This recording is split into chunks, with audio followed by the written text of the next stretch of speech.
Hello students, my name is Preeti. आज हम class 12 physics में चैप्टर नंबर 3 का लेक्चर नंबर 7 करने जा रहे हैं। ठीक है, तो here is the lecture number 7। Lecture number 7। इस लेक्चर में मुझे जिस टॉपिक को कवर करना है वो कंडीशन फॉर मैक्सिमम करंट। हम मैक्सिमम करंट कैसे गेन कर सकते हैं सीरीज कॉम्बिनेशन में और पैरेलल कॉम्बिनेशन में। तो सबसे पहला मेरा है condition for maximum current in series combination of cell. Series combination of cell, जब आपके सेल सीरीज में कनेक्ट हो तो आप उससे मैक्सिमम करंट कैसे गेन कर सकते हैं। ठीक है, तो ये आपके मैं फिगर बना सकती हूँ। ये इसका इंटरनल रेजिस्टेंस है, ये आपके सेल सीरीज में कनेक्ट है, इसका इंटरनल रेजिस्टेंस। ठीक है, इसके अक्रॉस एक एक्सटर्नल रेजिस्टेंस कनेक्ट है आपका, ये आपका एक्सटर्नल रेजिस्टेंस आर, इसका ये जो इंटरनल रेजिस्टेंस स्मॉल आर, इसका बैटरी का ईएमएफ ई। ठीक है, अब हम इसमें जो है कुछ चीज़ें जो है कंसीडर कर लेते हैं। Just a minute, consider an identical cell. Consider an identical cell of EMF E and internal resistance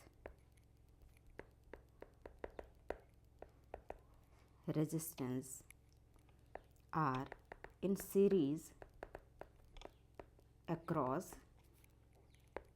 external resistance R. External resistance R. ठीक है, अच्छा अब आप ये बात करिए जरा हम इसके बारे में देख लेते हैं। ये आपके एन सेल अगर कनेक्ट है तो मैं इसको ऐसे कनेक्ट कर सकती हूँ। ठीक है, ठीक है, यहाँ पे डैश डैश करके फिर मैंने एक ही बैटरी लगाया, इसका इंटरनल रेजिस्टेंस ई आर। ठीक है, फिर इसके क्रॉस मैंने एक एक्सटर्नल रेजिस्टेंस लगाया। ठीक है, अब आपकी एन सेल, मैंने यही थ्योरी लिखी है तो इसमें मैंने एन सेल कनेक्ट कर रखे हैं। ठीक है, अब मैं इसका इक्विवेलेंट ईएमएफ निकाल लेती हूँ। इक्विवेलेंट ईएमएफ कैसे निकालते हैं हम लोग सीरीज में? E equivalent is equal to E plus E plus E plus ये एन टाइम्स है। ठीक है, तो ई इक्विवेलेंट कितना आ जाएगा? एन ई आ जाएगा मेरा ई इक्विवेलेंट। ठीक है, ये आपके बहुत इंपॉर्टेंट इक्वेशन है। ठीक है, अब आर इक्विवेलेंट सीरीज में कैसा होगा? R plus R plus R plus dash dash n times. ठीक है, तो ये आपका हो जाएगा एन आर। ठीक है, ये आपका आर इक्विवेलेंट है। ठीक है, आपने दोनों। अच्छा, मैं टोटल रेजिस्टेंस की बात करूंगी। What is the total resistance? Total resistance equal to R plus n are.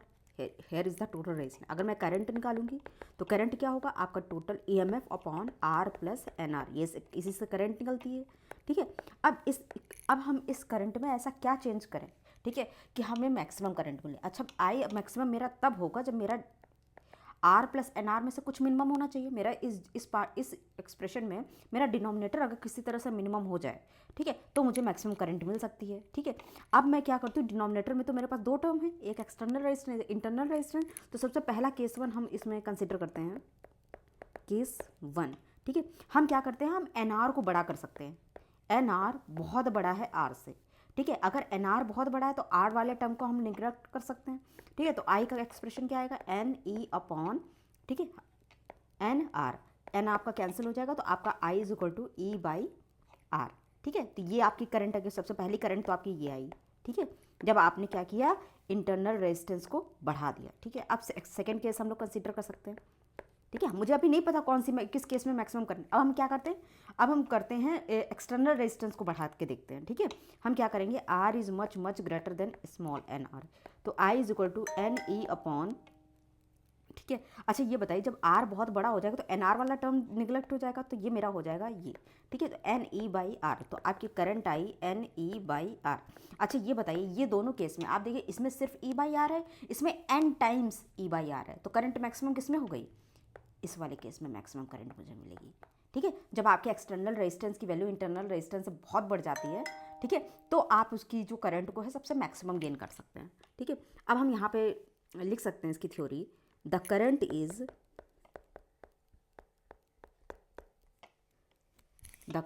Is maximum when external resistance is greater than internal resistance. ठीक है, तो सीरीज कॉम्बिनेशन में आप लोगों ने ये देखा, जब हम एक्सटर्नल रेजिस्टेंस को बहुत बढ़ा देते हैं तो हमारा जो करंट होती है वो मुझे मैक्सिमम मिलती है। अब हम क्या करते हैं, अब हम इन्हीं सेल्स को क्या करते हैं, पैरेलल में कनेक्ट कर देते हैं, फिर हम देखते हैं किस केस में मुझे मैक्सिमम करंट मिलती है। ठीक है, तो अब हम लोग इसके बाद हम लोग अगला जो मेरा टॉपिक है, condition for maximum current in parallel combination of cell. ठीक है, आपके n सेल्स कनेक्ट है, ठीक है, वो भी पैरेलल कॉम्बिनेशन में। ठीक है, तो अब आप ये देखिए कि ये आपकी first battery, internal resistance R, second battery internal resistance R, third battery internal resistance R। ठीक है, अब इसके अक्रॉस आपने एक जो है एक्सटर्नल रेजिस्टेंस लगा रखा है, ये आपका एक्सटर्नल रेजिस्टेंस है। हेयर इज R, ये आपका स्मॉल e, स्मॉल r। ठीक है, अब हम यहाँ पे जो है थोड़ी बहुत थ्योरी लिख लेते हैं इसके बारे में, मैंने क्या क्या कंसिडर कर रखा है। Consider n identical cell excuse me, cells of EMF E and internal resistance R connected in parallel across external resistance R। ठीक है, ये तीनों बैटरी जो एक्सटर्नल रेजिस्टेंस के अक्रॉस कनेक्ट है। ठीक है, अब मुझे ये देखना है कि ये जो मेरा सबसे पहले हम क्या, सबसे पहले जब भी हम पैरेलल, मैंने आपको बताया था जब भी बैटरीज आपकी पैरेलल में कनेक्ट हो तो सबसे पहले आप इसका इंटरनल रेजिस्टेंस का इक्विवेलेंट निकालिए। ठीक है, क्योंकि आप जब ईएमएफ निकालेंगे तो उसमें भी आर इक्विवेलेंट आपको इंटरनल रेजिस्टेंस का इक्विवेलेंट उसमें मल्टीप्लाई करना होता है। ठीक है, तो सबसे पहले हम लोग उसको निकाल लेते हैं। तो 1/R equivalent is equal to, अच्छा ये एक मिनट, यहाँ पे क्या करते हैं हम लोग, यहाँ पे n सेल्स मैंने कंसिडर किए ना, तो यहाँ पे एक काम करते हैं हम लोग, इसको थोड़ा सा बढ़ा देते हैं। ठीक है, यहाँ पे हम इसको थोड़ा सा बढ़ा देते हैं। ये बैटरी और भी आपकी कनेक्ट है। ठीक है, यहाँ पे स्मॉल ई और आर। ठीक है, अब हम इसका इक्विवेलेंट रेजिस्टेंस निकालते हैं। ठीक है, तो यहाँ पे क्या हो जाता है, 1/R plus 1/R plus 1/R, ये आपका है n टाइम्स। ठीक है, तो ये आपका हो कितना जाएगा, n/R is equal to 1/R equivalent. ठीक है, तो R इक्विवेलेंट आपका कितना हो जाएगा, R/n हो जाएगा। ये आपने सबसे पहला काम किया। ठीक है, फिर इसके बाद E इक्विवेलेंट हम लोग क्या निकालते थे, E equivalent upon R equivalent is equal to E/R plus E/R plus E/R plus n times. ठीक है, तो ये क्या हो जाएगा, NE/R is equal to E equivalent upon R E equivalent. ठीक है, E इक्विवेलेंट आपका क्या आ जाएगा, NE/R, और R इक्विवेलेंट क्या आया आपका, ये मल्टीप्लाई कर देंगे इंटू R/n, तो ये आपका कैंसिल हो जाएगा, ये आपका कैंसिल हो जाएगा। तो आपने यहाँ पे देखा जब बैटरी आपकी सेम, मतलब आपने सेम बैटरी को कनेक्ट कर रखा है तो इक्विवेलेंट ईएमएफ आपका आ जाएगा E। ठीक है, अब हम लोग इसका टोटल रेजिस्टेंस निकाल लेते हैं क्योंकि मुझे करंट चाहिए। तो टोटल रेजिस्टेंस इसका क्या हो जाएगा, total resistance is equal to R plus R/n। ठीक है, here is the total resistance. अब करंट इसकी क्या होगी, E/R प्लस R/n। ठीक है, तो यहाँ पे हम लोग ये मुझे करंट मिल गई। अब मुझे इसका जो है मैक्सिमम चाहिए, मुझे मैक्सिमम करंट अगर चाहिए तो मैं क्या क्या कर सकती हूँ। तो सबसे पहला केस हम इसमें कंसिडर कर लेते हैं कि अगर मेरा केस 1, ठीक है, अब मुझे मैक्सिमम करंट के लिए सबसे पहले क्या करना पड़ेगा, इफ़ हम एक्सटर्नल रेजिस्टेंस को बहुत बढ़ा देते हैं एक बार। ठीक है, R/n, इससे R/n से बहुत बड़ा है तो हम क्या करें, अगर ये बहुत बड़ा है तो इस टर्म को निगलेक्ट कर सकते हैं। ठीक है, तो I is equal to E/R, ये आपकी करंट आ गई। ठीक है, अब हम लोग दूसरा केस क्या कर सकते हैं, हम इंटरनल रेजिस्टेंस को बहुत बढ़ा दें। ठीक है, तो केस 2 में हम क्या करेंगे, if R/n is greater than external resistance, तो I is equal to E upon, ठीक है, अच्छा R/n अगर बहुत बड़ा है तो इस कैपिटल R को हम निगलेक्ट कर लें, R/n, तो करंट आप देख रहे हैं NE/R। ठीक है, इसमें मतलब मैं जब इंटरनल रेजिस्टेंस की वैल्यू को बढ़ा रही हूँ, ठीक है, तो मुझे करंट मैक्सिमम मिले, जबकि सीरीज वाले कनेक्शन में इसका ठीक उल्टा था। ठीक है, NE/R, करंट आपको n टाइम्स मिल रही है। ठीक है, आपको n टाइम्स करंट मिल रही है इसकी। ठीक है, तो यहाँ पे हम लोग ये कह सकते हैं कि यहाँ पे n टाइम्स मैक्सिमम है, मैक्सिमम करंट। ठीक है, तो ये आपने दोनों केस इसके देखे। अब हम लोग इसके बाद ज़रा देखते हैं, कुछ हम लोग इसके क्वेश्चन भी कर सकते हैं ट्राई। एक क्वेश्चन हम लोग ले लेते हैं, CBSE 2016 में आया हुआ है ये। ठीक है, नेक्स्ट क्वेश्चन इज CBSE 2016। ये क्वेश्चन आपका क्या कहता है? ठीक है, आपके पास ये सर्किट है। ठीक है, ये आपका एक्सटर्नल रेजिस्टेंस है जो पैरेलल में लगा हुआ है। ठीक है, ये आपका 17 ओम, दिस इज 17 ओम। इसके अक्रॉस आपकी दो बैटरीज लगी हुई हैं, वो आपके ये आपकी दो बैटरीज हैं। जस्ट अ मिनट, मैं थोड़ा सर्किट को ठीक से बना दूँ। ठीक है, इसके बाद मैं क्या करूँगी, यहाँ पे आप क्या करेंगे, दो बैटरी आपको कनेक्ट करनी है पैरेलल में। तो ये आपने दो बैटरी इसमें पैरेलल में कनेक्ट की। इसका इंटरनल रेजिस्टेंस R है, मुझे इसी इंटरनल रेजिस्टेंस की वैल्यू निकालनी है। ठीक है, अब ठीक है, तो इसके अक्रॉस कुछ पोटेंशियल होगा, मुझे वो जो आपका V की वैल्यू दी हुई है 1.4 वोल्ट दी हुई है। ठीक है, external potential, terminal potential difference इसका गिवन है। ठीक है, EMF की वैल्यू भी गिवन है। ठीक है, ये कितना है 1.5 वोल्ट, 1.5 वोल्ट। ठीक है, अब इसमें मुझे निकालना है इसमें एक क्वेश्चन है आपका, the reading of volt meter is 1.4 volt, find value of R, value of R। ठीक है, तो सबसे पहले तो हम एक्सटर्नल रेजिस्टेंस का इक्विवेलेंट निकाल लेते हैं। ठीक है, तो आप देख रहे हैं ये दोनों जो है हमारे एक्सटर्नल रेजिस्टेंस है जो मेरा, वो हमारा पैरेलल में कनेक्ट है, तो इसका इक्विवेलेंट हम लोग निकाल सकते हैं, इसमें कोई प्रॉब्लम नहीं है। तो 1/R equivalent is equal to 1/17 + 1/17, तो ये आपका हो जाएगा R equivalent is equal to 17/2। ठीक है, तो ये आपका R इक्विवेलेंट आ गया। ठीक है, अब हम लोग इस जो सीरीज़ में जो पैरेलल में आपके बैटरी के इंटरनल रेजिस्टेंस है उसका भी R इक्विवेलेंट निकाल लेते हैं। Equal to 1/R + 1/R, 2/R equal to 1/R equivalent. R equivalent आपका क्या हो जाएगा R/2। ठीक है, इसमें कोई प्रॉब्लम नहीं होने, आपने R इक्विवेलेंट निकाल लिया सबका। ठीक है, अब मैंने क्या किया, मैंने अब हम इसको सर्किट को थोड़ा सा रिड्यूस कर लेते हैं, क्योंकि मैंने दोनों का क्या कर लिया है। ठीक है, ये आपका जो एक्सटर्नल रेजिस्टेंस आप लोगों ने निकाला, इसके इक्विवेलेंट क्या है 17/2। ठीक है, ये आपका आ गया 17/2। अब मैं क्या, ये बैटरी क्योंकि पैरेलल में है, तो अब सेम मतलब बैटरी का EMF सेम ही है। ठीक है, तो हम इसमें एक सिंगल बैटरी यूज़ कर सकते हैं, और इसका इक्विवेलेंट रेजिस्टेंस कितना आया R/2। ठीक है, ये आपने करना है, और इसका टर्मिनल पोटेंशियल डिफरेंस आपको गिवन है 1.4 वोल्ट, ये वोल्ट मीटर की रीडिंग है। ठीक है, अब आपको इसमें कोई प्रॉब्लम नहीं होनी चाहिए। ठीक है, इसको कैलकुलेट करने में तो आपको पता है कि जब भी बैटरी से करंट निकलती है, ठीक है, बैटरी से जब भी करंट निकलती है तो उसका जो है टर्मिनल पोटेंशियल हमेशा बैटरी के EMF से कम आता है। ठीक है, तो उसका फॉर्मूला मैंने आपको बताया था, V = E - IR। ठीक है, V आपको पता है IR होता है। ठीक है, तो V = IR में हम I करंट की वैल्यू पहले निकाल लेते हैं। वोल्टेज आपको कितना गिवन 1.4 अपॉन R की वैल्यू कितनी गिवन है 8.5 गिवन है। ठीक है, 8.5 गिवन है, लेकिन हम इसी की वैल्यू इसमें रख लेते हैं। ठीक है, तो V हमारा कितना हो जाएगा, V = E - I = V/R × R। ठीक है, अब हम लोग क्या करते हैं, इसमें सारी वैल्यू को ये क्या करते हैं, V + V/R × R = E। ठीक है, तो V कॉमन कर लेते हैं, 1 + R/R = E।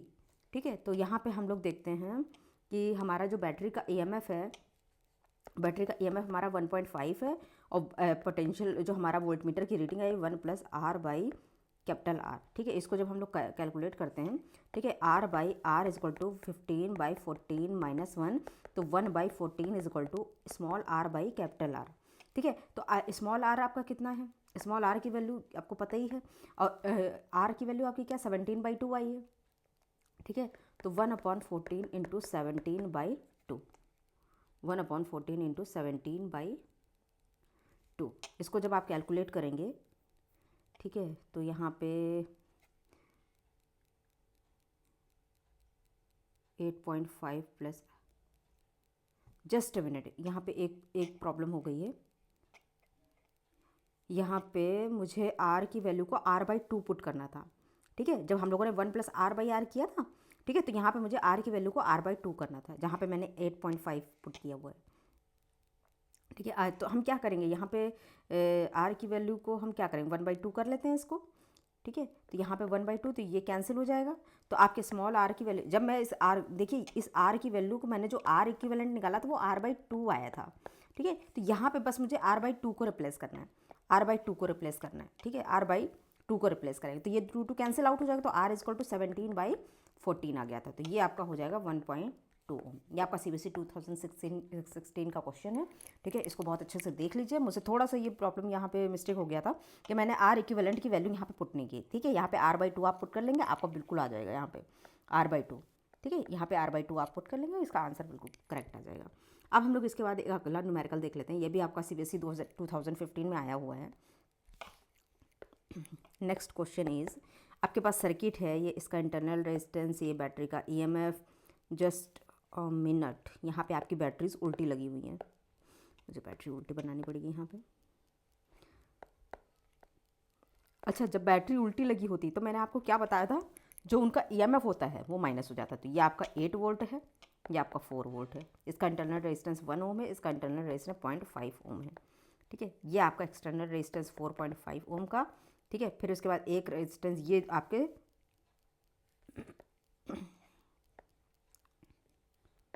ये 3 ओम, 3 ओम, 3 ओम जस्ट 6 ओम। इसमें आपको निकालना क्या है ये भी ज़रा देख लेते हैं। ये आपका आया है CBSE 2015 में, ठीक है। ये क्वेश्चन ज़रा आप देख लीजिए। Calculate the current in each resistors, calculate the current in each resistor. सबसे पहले तो आप इसका देखिए, ये 3 ओम और 6 ओम आर इन पैरेलल, ठीक है। तो इनका पहले आप निकाल लीजिए R इक्विवेलेंट। R इक्विवेलेंट को 1/3 + 1/6, ये आपका 6, 2 + 1, R equivalent is equal to 2 ohm, ठीक है। अब ये R, ये वाला देखिए, ये जो 2 ओम आया यहाँ पे, ये 4.5 के साथ कैसे है, सीरीज में कनेक्ट है, ठीक है। तो R इक्विवेलेंट जब आप दोबारा निकालेंगे तो यहाँ पे आपका 2 + 4.5 इज इक्वल टू 6.5 ओम, ठीक है। R इक्विवेलेंट आपका क्या है, 6.5 ओम, ठीक है। अब हम लोग क्या करते हैं, इंटरनल रेजिस्टेंस का इक्विवेलेंट का R। अच्छा, जब ये सेल्स आपके सीरीज में लगे हो तो आपको कोई प्रॉब्लम नहीं है। R इक्विवेलेंट आपका क्या आ जाएगा, 0.5 + 1 इज इक्वल टू 1.5 ओम। अच्छा, अब टोटल रेजिस्टेंस अगर मुझे निकालना हो, टोटल रेजिस्टेंस मैं ये क्यों निकाल रही हूँ, क्योंकि मुझे करंट चाहिए, ठीक है। R + स्मॉल r, R आपका कितना है 1.5, 6.5 + 1.5 7 8, ये आपका 8 ओम आ गया, ये टोटल रेजिस्टेंस आ गया आपका, ठीक है। अब मुझे करंट निकालनी है, ठीक है। तो I इज इक्वल टू, अब मुझे अगर करंट निकालनी है I is equal to E/R + R कर सकते हैं हम लोग, ठीक है। तो अब इसके बाद हम लोग अच्छा, इक्विवेलेंट EMF आपका कितना आएगा, 8 वोल्ट - 4 वोल्ट। क्यों आएगा, क्योंकि बैटरी उल्टी लगी हुई है। ये इक्विवेलेंट EMF आपका आ गया, ठीक है। अब हम लोग इसके बाद करंट निकाल लेते हैं। I इज इक्वल टू, अच्छा इक्विवेलेंट EMF आपका 4 आ गया, ठीक है। तो करंट क्या होती है, V/R होती है, ठीक है। जस्ट मिनट, मैं इसकी करंट निकाल लेती हूँ। I is equal to V/R या E/R। तो V आपका कितना आया है, ये आपका 4 आया है, ठीक है। ये आपका 4 और रेजिस्टेंस आपका कितना आ गया है, 8 आ गया है। तो 1/2 इज इक्वल टू 0.5 एम्पियर। तो आई आपकी कितनी आ गई, 0.5 एम्पियर, ठीक है। इसका मतलब ये जो बैटरी है, ठीक है, ये आपकी बैटरी जो करंट निकालेगी तब, ठीक है, जब इस बैटरी से करंट है तो 0.5 एम्पियर का, यही 0.5 एम्पियर का करंट इसमें आएगा, ठीक है। अच्छा, अब मैं क्या करती हूँ, अब मैं इसका पोटेंशियल निकाल लेती हूँ, ठीक है। पोटेंशियल में अगर इसका निकाल, देखिए इसका इक्विवेलेंट इसका इक्विवेलेंट रेजिस्टेंस कितना आया था, ये मेरा इक्विवेलेंट रेजिस्टेंस 2 ओम आया था, ठीक है। R इक्विवेलेंट, ठीक है। अगर मुझे इसका पोटेंशियल निकालना, V is equal to IR होगा, करंट 0.5, इसका इक्विवेलेंट रेजिस्टेंस 2, तो इसका 1 वोल्ट आ गया। तो मतलब इसका, चूंकि ये पैरेलल में है तो इसका जो टर्मिनल ये 0 1, मतलब पोटेंशियल इसका होगा 1 वोल्ट का, ठीक है। अब 1 वोल्ट का है तो इस वाले रेजिस्टेंस में कितनी करंट जाएगी, मतलब R आपको गिवन है, R इज इक्वल टू 3 ओम, ठीक है। और I आपका कितना हो जाएगा, V/R, तो V आपका 1/3 एम्पियर, ठीक है। तो इस वाले 3 ओम वाले रजिस्टर में आपकी करंट होगी 1/3 एम्पियर, ठीक है। फिर 6 ओम वाले रजिस्टर में कितनी होगी, 1/6 एम्पियर करंट, ठीक है। तो यहाँ से आप लोग देख लीजिए, मैंने सारे जितने भी करंट है, देखिए 4.5 वाले में तो 0.5 एम्पियर जाएगी, ठीक है। इन दोनों एक्सटर्नल रजिस्टर्स में कितनी करंट जाएगी वो मैंने कैलकुलेट कर दी है, ठीक है। 1/3 एम्पियर और 1/6 एम्पियर, ये तो इन्हीं की वैल्यू आपको इस क्वेश्चन में पूरी निकालनी थी, ठीक है। अब हम लोग क्या करते हैं, अब हम लोग इसके बाद इसको, अच्छा, सर्किट आप लोग रिड्यूस करते रहेंगे तो आपसे मतलब गलती बिल्कुल भी नहीं होगी, ठीक है। अब हम लोग इसके बाद जो है मिक्स्ड ग्रुपिंग ऑफ सेल्स देख लेते हैं, ठीक है। इसके बाद जो नया टॉपिक है मिक्स्ड ग्रुपिंग ऑफ सेल्स, ठीक है। मिक्स्ड ग्रुपिंग ऑफ सेल्स का मतलब क्या है कि इसमें जो है आपके सेल्स हैं सीरीज में भी कनेक्टेड है और पैरेलल में भी कनेक्टेड है इक्वली, ठीक है। तो सबसे पहले आप ये देखिए,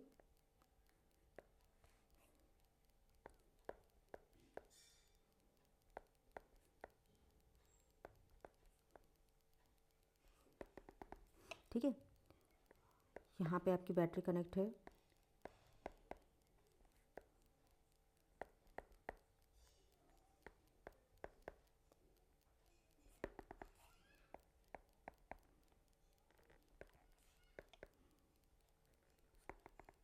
ठीक है। ये नीचे भी आ रहे हैं आपके, ठीक है। इसके अक्रॉस एक एक्सटर्नल रेजिस्टेंस आपका लगा हुआ है यार, ठीक है।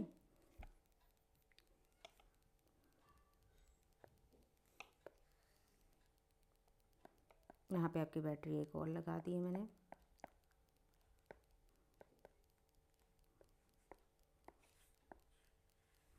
ठीक है।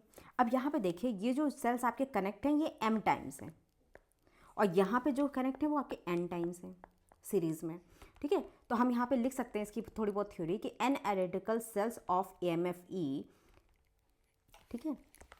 अब इसकी थोड़ी थ्योरी लिख लेते हैं। n identical cells of EMF E and internal resistance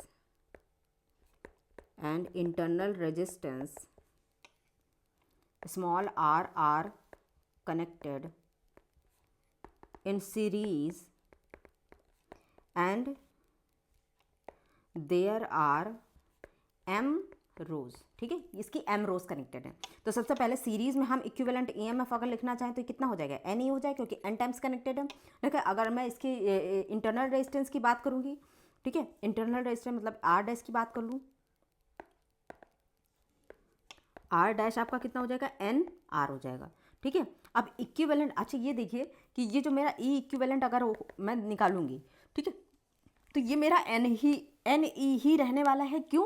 क्योंकि इसके बैटरी का जो EMF है वो सारे में आइडेंटिकल सेल्स हैं, ठीक है। तो ये मेरा E इक्विवेलेंट तो एन ई ही रहने वाला है, इसमें कोई चेंजेस नहीं आने वाला है। ये आपको मैंने बताया था कि पैरेलल कॉम्बिनेशन में इस तरह से हम लोग करते हैं। अब हम लोग आर इक्विवेलेंट निकाल लेते हैं, ठीक है, क्योंकि मेरा कितना था, देखिए यहाँ पे मेरे जो सेल हो गए ये यहाँ पे हो गए मेरे, ये सेल मतलब बैटरी हो गई एन ई और सेल्स हो गए एन आर, ये हो गए एन ई एन आर, ठीक है। तो इसका इक्विवेलेंट EMF तो एन ही होगा, ठीक है। लेकिन 1/NR ये जो आपके हैं ये सब पैरेलल में कनेक्ट हैं, ठीक है। तो 1/R equivalent is equal to 1/NR plus 1/NR plus 1/NR, ये आपके m टाइम्स कनेक्ट हैं, ठीक है। तो ये मेरा R इक्विवेलेंट कितना हो जाएगा, NR/M। इसको कैलकुलेट करने के बाद आपका NR/M आ जाएगा। अब हम इसकी करंट निकाल लेते हैं। I is equal to NE upon capital R plus NR/M, ठीक है। I is equal to NE upon MR plus NR/M, ठीक है। तो ये आपकी जो है करंट यहाँ पे आ चुकी है, ठीक है।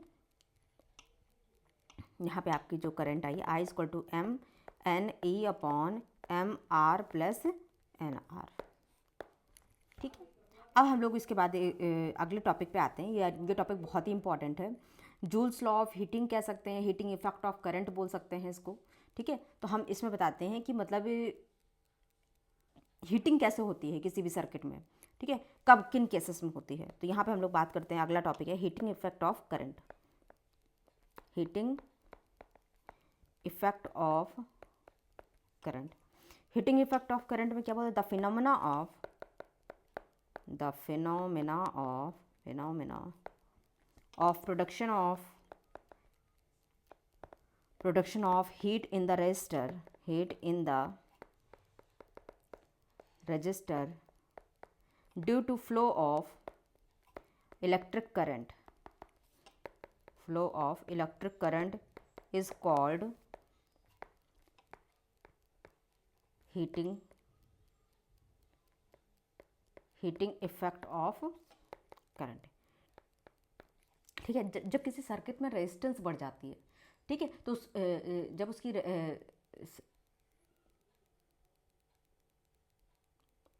अगर उसके अंदर रेजिस्टेंस बढ़ जाएगी, ठीक है, तो वो फ्लो नहीं होने देगा, मतलब जो भी करंट है उसको फ्लो नहीं होने देगा, ठीक है। तो जब वो करंट को फ्लो नहीं होने देता है, ठीक है, तो उसकी जो एनर्जी लॉस हो जाती है, ठीक है, क्योंकि हमको ये तो पता है कंडक्टर में जो इलेक्ट्रॉन की स्पीड होती है वो तो कांस्टेंट होती है, 10⁵ मीटर पर सेकंड होती है, ठीक है, उसमें तो चेंज कर नहीं सकते, ठीक है। लेकिन अगर मैंने रेजिस्टेंस बढ़ा दिया, उनकी स्पीड पर कोई फर्क नहीं पड़ा, तो कुछ तो हुआ उसके अंदर, ठीक है, क्योंकि उसमें उसमें जो लॉस आया, गेन आया, कुछ तो हुआ जो, लेकिन हमें ये पता है एनर्जी हमेशा कंजर्व रहती है।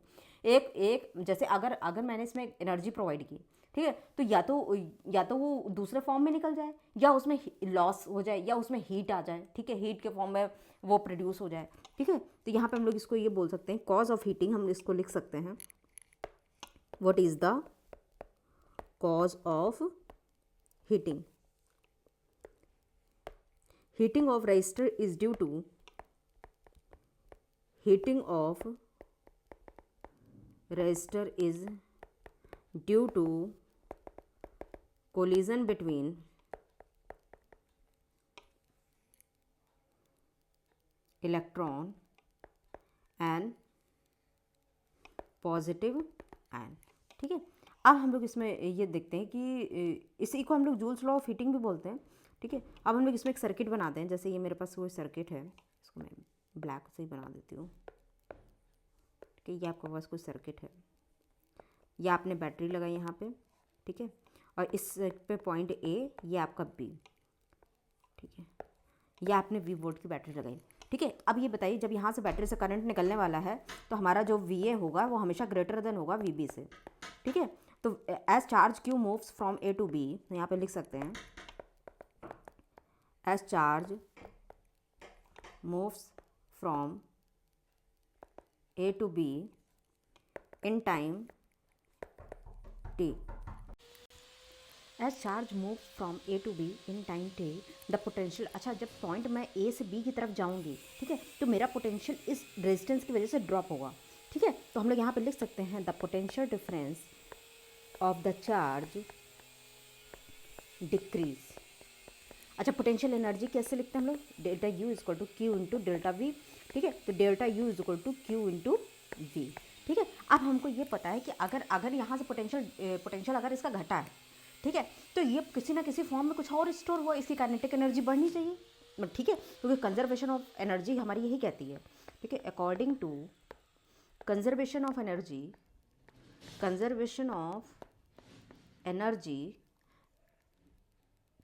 the gains in kinetic energy of electron is given kinetic energy is equal to q into V, ठीक है। काइनेटिक एनर्जी इतनी बढ़नी चाहिए, बट लेकिन उसमें काइनेटिक एनर्जी बढ़ ही नहीं सकती, क्योंकि हम लोग की कंडक्टर में जो इलेक्ट्रॉन की वेलोसिटी होती है वो कांस्टेंट होती है, 10⁵ मीटर पर सेकंड होती है, ठीक है। तो हमारी उसकी काइनेटिक एनर्जी तो बढ़ी नहीं, तो उसमें हुआ क्या है एक्चुअली, क्योंकि एज हम यहाँ पे लिख सकते हैं as electron moves with constant, as electron moves with constant speed, drift velocity of this gain in kinetic energy is lost in form of heat,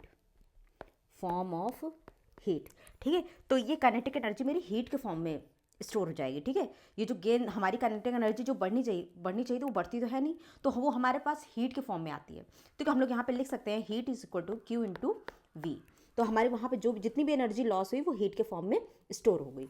अब हमको ये पता है कि Q is equal to I T, यहाँ पे हम इसकी वैल्यूज पुट करते हैं आई टी वी, तो यहाँ पे H is equal to V I T, ये आपका एक क्वेश्चन आ गई, ठीक है। V is equal to I R, जहाँ पे मैं V की वैल्यू पुट करूँगी तो H is equal to I square R T, this is the second equation, ठीक है। अब हम यहाँ पे क्या करते हैं कि I is equal to V by R कर देते हैं, ठीक है। तो H is equal to V square by R into T, this is the third equation of heat, ठीक है। ये तीनों इक्वेशन हीट की बहुत इंपॉर्टेंट इक्वेशन है, यही आपका जूल्स लॉ ऑफ, ये जो आपकी हीट यहाँ पे हीट के फॉर्म में जो एनर्जी लॉस हुई है इसी को हम बोलते हैं this is the joules law of heating, this is the joules law of heating, joules law of heating. अब नेक्स्ट पार्ट पे हम लोग मूव करते हैं कि 1 कैलोरी कितना होता है। अगर मुझे कोई भी हीट, अगर सपोज आपके पास कोई एनर्जी आपको जूल में गिवन है, ठीक है, आपको उसको हीट में चेंज करना है। अच्छा, हीट में एक यूनिट होती कैलोरी, ठीक है, कि हम किसी भी सब्सटेंस का जब 14.5 से 15.5 तक 1 डिग्री सेल्सियस का टेम्परेचर ग्रेस करते हैं, ठीक है, तो उसमें जितनी भी एनर्जी होती है वो 1 कैलोरी हीट के बराबर होती है, ठीक है। तो कितना टेम्परेचर बढ़ा है 14.5 से 15.5 तक, तो 1 डिग्री सेंटीग्रेड, तो 1 calorie is equal to 4.182 joule. तो 1 joule you can convert that 1/4.182 joule, 1 joule you can convert, it is in form of calorie, ठीक है, दिस इज कैलोरी। अब H is equal to VIT equation, इसको मुझे calorie में change करना है, 4.182 से we will divide. Next equation H is equal to V square by R, 4.182 you will divide, you will find the value of heat in calorie, ठीक है। H is equal to I square RT upon 4.182 calorie, इससे आप divide करें तो आपको heat मिल जाएगी calorie के उसमें। अब हम लोग इसके इलेक्ट्रिकल पावर क्या बोलते हैं, what is electric power. Next topic is electric power. The rate of doing work is called electric power. यहाँ पे लिख सकते हैं the rate of doing work is called electric power. Electric power expression you can write that P is equal to W by T, it is joule per second, this is the unit of power, P is equal to VIT upon T, T will be cancel out, this is the VI। तो power आपकी जो expression आए VI, आप V is equal to IR put करेंगे तो I square R और V square by R, this is the power, ठीक है। अब हम यूनिट ऑफ पावर की बात कर लेते हैं, what is the unit of power. Unit of power, सबसे पहले यूनिट तो क्या होगी, जूल पर second, rate of doing work, मतलब कितना वर्क डन किया कितने टाइम पे, वो होगा आपका पावर, ठीक है। इसी को हम लोग वॉट भी बोलते हैं, ठीक है। तो 1 किलो वॉट क्या होता है, 10 to the power 3 watt, 1 to the power 10 to the power 3 watt. अब हम लोग इलेक्ट्रिकल एनर्जी की बात करते हैं, what is electrical energy. Electrical energy, the total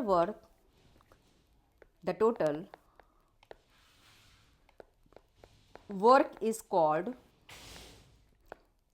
electrical energy. Electrical energy you can denote that U is equal to VIT is equal to I square RT plus is equal to V square by R into T. This is the electrical energy, ठीक है। जो आपने heat की equation निकाली वही उसकी energy होगी। अब हम लोग कुछ कमर्शियल यूनिट के बारे में बात कर लेते हैं, जो हम लोग के घर में इलेक्ट्रिसिटी आती है, ठीक है, वो किस तरह से हम लोग उसको डिफाइन करते हैं, ठीक है। तो हम लोग यहाँ पे नेक्स्ट है commercial unit of electrical energy. Commercial unit of electrical energy,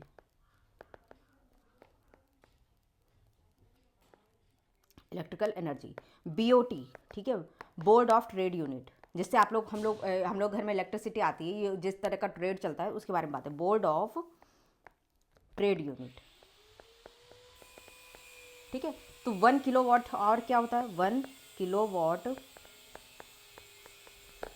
our, ठीक है। हम लोग घर में जो आती है बिजली आती है वो इसी तरह से आती है, 1 kilowatt hour is equal to 1 kilowatt hour is equal to, ठीक है, 10 to the power 3 into 3600 second, ठीक है। तो ये कितने जूल्स में हम लोग कन्वर्ट करते हैं, 3.6 into 10 to the power 6 joules. तो 1 kilo watt are you can convert that 3.6 into 10 to the power 6 joule.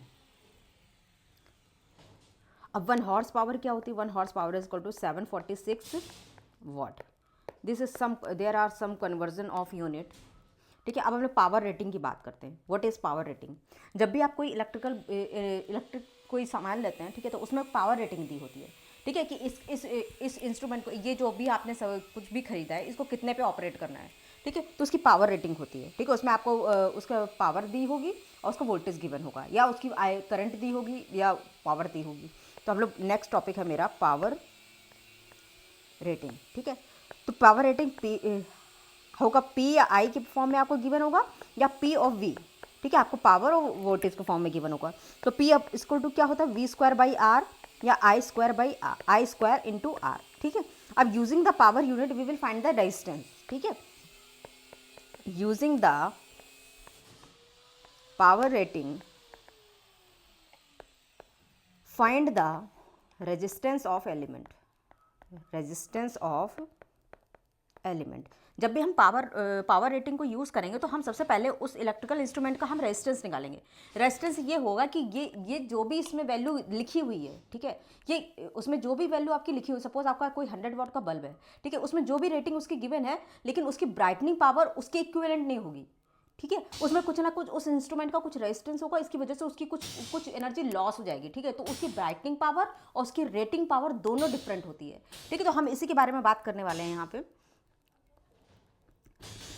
Using the power rating, सबसे पहले हमको उसका रेजिस्टेंस फाइंड आउट करना है, क्योंकि उसकी जो रेटिंग है उसके हिसाब से उसकी ब्राइटनिंग पावर नहीं होने वाली। ठीक है, तो हम लोग लिख सकते हैं यहाँ पे power consumed in combination of appliances. ठीक है, तो first combination is series combination. ठीक है, ये आपकी सपोज आपके 3 बल्ब कनेक्ट है सीरीज में। ठीक है, इनके बारे में हम लोग बात कर लेते हैं। सबसे पहले ये आपका रेजिस्टेंस है, इसका भी कुछ रेजिस्टेंस होगा, ये भी आपका कुछ रेजिस्टेंस होगा। यह आपका वोल्टेज है जो आपने प्रोवाइड किया है, दिस इज द वोल्टेज, यहाँ से आपकी करंट फ्लो करेगी। ठीक है, यहाँ पे इसका जो पावर रेटिंग है P1 और V, इसकी power rating P2 and V, इसकी पावर रेटिंग है P3 एंड V। ठीक है, अब इसके आगे हम लोग सबसे पहले इसका क्या निकालेंगे, सबसे पहले इसका हम लोग 3 bulbs are design to work on voltage V। ठीक है, ये किस वोल्टेज पे काम करेंगे, V पे काम करेंगे। ठीक है, मैंने लगाया कितना है, मैंने V1 लगाया है। ठीक है, तो सबसे पहले हम इनका रेजिस्टेंस फाइंड आउट कर लेते हैं। What is the resistance of these 3 appliances. 3 bulbs are designed to work on voltage V with power P1, P2, P3 respectively। ठीक है, तो यहाँ पे फर्स्ट वाले का रेजिस्टेंस कितना है, R1 equal to V square by P, तो V square by P1। R2 कितना आ जाएगा, V square by P2। R3 आपका आ जाएगा V स्क्वायर बाई P3। ठीक है, चूंकि सीरीज कॉम्बिनेशन में तो इसका रेजिस्टेंस हम सिंपली ऐड कर देंगे।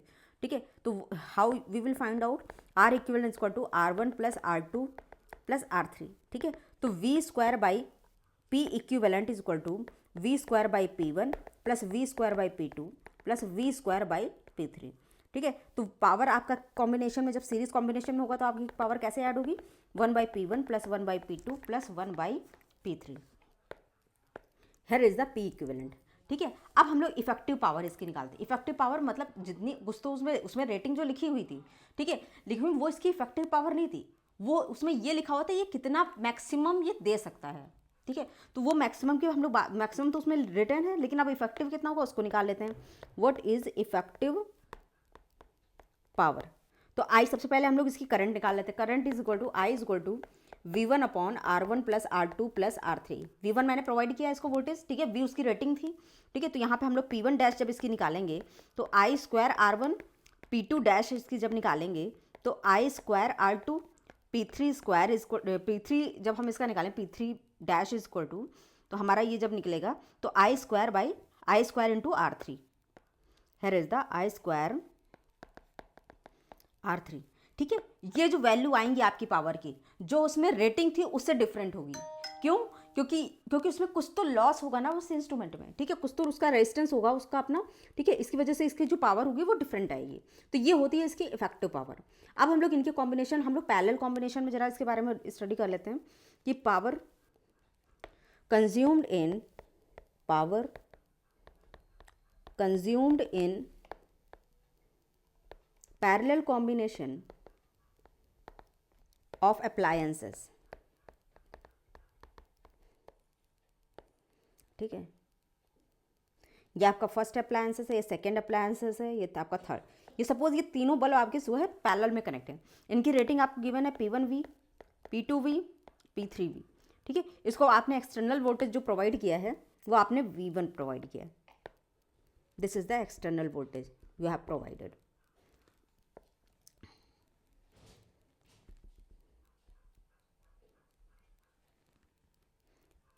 ठीक है, अब हम लोग इसके बारे में बात कर लेते हैं। सबसे पहले इसका रेजिस्टेंस निकाल लेते हैं। तो R1 इसका कैसे निकालेंगे? R1 is equal to V square by P1, R2 square is equal to V square by P2, R3 square is equal to V square by P3। ठीक है, जस्ट अ मिनट, यहाँ पे ये आपका आ गया यहाँ पे। अब इन parallel combination how you will add 1 upon R equivalent is equal to 1 by R1 plus 1 by R2 plus 1 by R3। तो 1 by R equivalent is equal to, ठीक है, इसको जब आप लोग लिखेंगे यहाँ पे, ठीक है, तो यहाँ पे आपका होगा P equivalent upon V square is equal to P1 upon V square plus P2 upon V square plus P3 upon V square। तो V square will be cancel out, P equivalent is equal to P1 plus P2 plus P3। ठीक है, इनकी power बिल्कुल series के form में add हो जाएगी। अब हम लोग इसकी इफेक्टिव पावर, अच्छा ये जानते हैं हम लोग कि यहाँ पे जो इसका पोटेंशियल है ये सेम रहने वाला है क्योंकि ये लोग हमारे पैरेलल में कनेक्ट हैं। ठीक है, तो इफेक्टिव पावर इसकी निकाल लेते हैं। What is the effective power?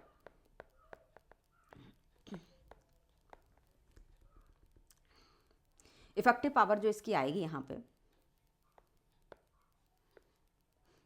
P1 dash is equal to V square upon R1, P2 dash is equal to V square upon R2, P3 dash is equal to V square upon R3। ये इनकी थी effective power R3। ये ठीक है, आपने अच्छा यहाँ पे जो पोटेंशियल आप लोगों ने प्रोवाइड किया था, ये सपोज यहाँ पे V1 पोटेंशियल था। ठीक है, तो इसके अक्रॉस भी V1, इसके अक्रॉस भी V1, इसके अक्रॉस भी V1। ठीक है, तो यहाँ पे जब आप लोग निकालेंगे तो यहाँ पे V1 लगा देंगे, V1 स्क्वायर अपॉन R3। ठीक है, तो ये आपका हो गया यहाँ पे पैरेलल कॉम्बिनेशन ऑफ सेल्स। ठीक है, इनकी पावर रेटिंग आप लोगों ने निकाली। ठीक है, आपने पावर कितनी कंज्यूम होती है अगर आप सीरीज में लगा दें, पैरेलल में लगा दें, ये सारा आप लोगों ने इस लेक्चर में पूरा कवर कर लिया है। ठीक है, अब अगला जो है एक मेरा लेक्चर होगा, जो हमारा जो अगला लेक्चर होने वाला है यहाँ पे, ठीक है, वो हमारा होगा यहाँ पे मैक्सिमम पावर थ्योरम के बारे में बात करेंगे। ठीक है, तो मैक्सिमम पावर थ्योरम हम नेक्स्ट लेक्चर में कवर करेंगे। ठीक है, उसके बाद थोड़ा बहुत किरचॉफ लॉ के बारे में भी देखेंगे। ठीक है, तो आज के लिए सिर्फ इतना ही। Thank you.